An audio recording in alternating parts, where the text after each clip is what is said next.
বিএনপির কথা আমরা খুবই জানতাম যে বিএনপিকে অত্যাচার করছে। জামাতকে মানে সোশ্যাল মিডিয়াতে আসতে দেয়নি।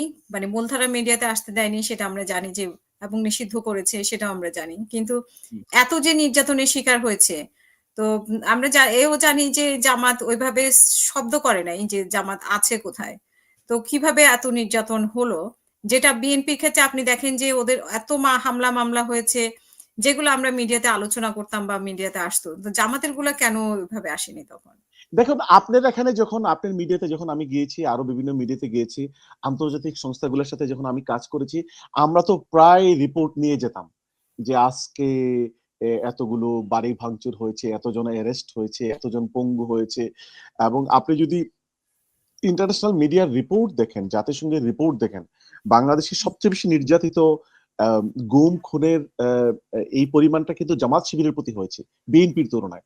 হ্যাঁ, বিএনপির অনেক মামলা হয়েছে, আমাদের তো হাজার হাজার নেতাকর্মী জেলে ছিল, হাজার হাজার নেতাকর্মী। একেবারে একবার আমি বলতে পারি টোটাল ম্যাক্সিমাম প্রায় 25,000-এর বেশি লোক একই সময়ে জেলে ছিল। এটা তো আমি আন্তর্জাতিক মিডিয়াতে এই কথাগুলো বলেছি। বলেছেন। হুম। হ্যাঁ, সুতরাং এবং আপনার মিডিয়াতে আমি বলেছি। সুতরাং এইগুলো যদি জনগণ নোটিস না করে, মিডিয়া নোটিস না করে, আমাদের তো কিছু করার নাই। বাট আমরা সবচেয়ে বেশি নির্যাতিত হয়েছি, জেলে গিয়েছি, পঙ্গু হয়েছি। হ্যাঁ, বিএনপি যেটা হয়েছে, বিএনপির লোকজন মানে গুম হয়েছে, খুন হয়েছে। বিএনপির লোকজন যে জিনিসটা বেশি হয়েছে, তারা যখন মিছিল মিটিং করতে যেত, তাদের তো মিছিল মিটিং এর পারমিশন ছিল, তখন তারা পুলিশের আক্রমণ হয়েছে, অ্যারেস্ট হয়েছে। কিন্তু আমাদেরকে তো ঘর থেকে তুলে নিয়ে গিয়েছে, আমাদেরকে তো ঘরেই থাকতে দেয় নাই, আমাদের লোকজনদের চাকরি করতে দেয় নাই, ব্যবসা করতে দেয় নাই। এবং বিএনপি লোকজনদের তো খোঁজখবর পাওয়া গিয়েছে যে তারা আছে, মানে ঘুম হয়েছে অথবা খুন হয়েছে, এগুলো তারা জানতে পেরেছে। কিন্তু আমাদের অনেক লোকজন, আমাদের যারা গুম হয়েছে, খুন হয়েছে, এগুলার কোনো হদিস কিন্তু নাই। সুতরাং BNP was in a better position, I mean that regarding মানে মিডিয়া। প্রকাশ্যে রাজনীতি করতে পেরেছে, আপনারা প্রকাশ্যে হ্যাঁ, পারেননি। আমরা এজন্য তো আমাদের কিন্তু আপনাদেরকে পারেনি। বলা হয় যে আপনারা গুপ্ত ছিলেন। এই যে দেখেন আবরার ফাহাদ, এই যে হুম। বুয়েটের ছাত্র, দেখুন আজকে যে গুমের কথাটি বলা হয়, সে তো শিবির করতো না, হয়তো মনে মনে কি সমর্থন হয়তো করতে পারে, বাট আমি যতটুকু জানি শিবির জামাতের একটিভ কেউ ছিল না। তো এই ছেলেটাকে কোনো প্রমাণ ছাড়া শুধুমাত্র শিবির সন্দেহে যেভাবে পিটিয়ে মারা হলো, এই অবস্থা থেকে একটি ছাত্র পরিচয় দেবে যে আমি শিবির করি? এটা কি বাস্তব? এটা তো বাস্তব না। সুতরাং যেখানে জীবনের নিরাপত্তা নাই, এরপরে আসেন জগন্নাথের কথা।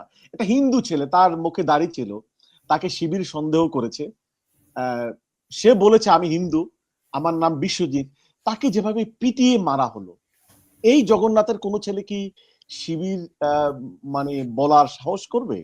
সাহস করা উচিত। একটি ছাত্র, সে তো মানে প্রকাশ্য তো রাজনীতির সুযোগ নাই। একটা হিন্দু ছেলে পর্যন্ত বিশ্বজিৎ তার নাম, আমার নাম বিশ্বজিৎ, আমি হিন্দু, এই কথা বলার পর যাকে মেরে ফেলা হয়, আবরার ফাহাদ বুয়েটের ব্রিলিয়েন্ট ছেলে, যাকে মানে কোনো প্রমাণ ছাড়া শিবির সন্দেহে মেরে ফেলা হয়।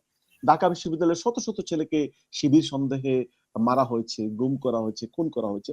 তো সেখানে শিবির যদি কেউ সমর্থন করে, সে তো এটা প্রকাশ্যে বলবে না আমি শিবির সমর্থন করি, কারণ তাকে তো এই সুযোগটি দেওয়া হচ্ছে না, কারণ তাকে তো মেরে ফেলা হচ্ছে, তার ছাত্রত্ব কেড়ে নেওয়া হচ্ছে, তার কোনো নাগরিক অধিকার নাই।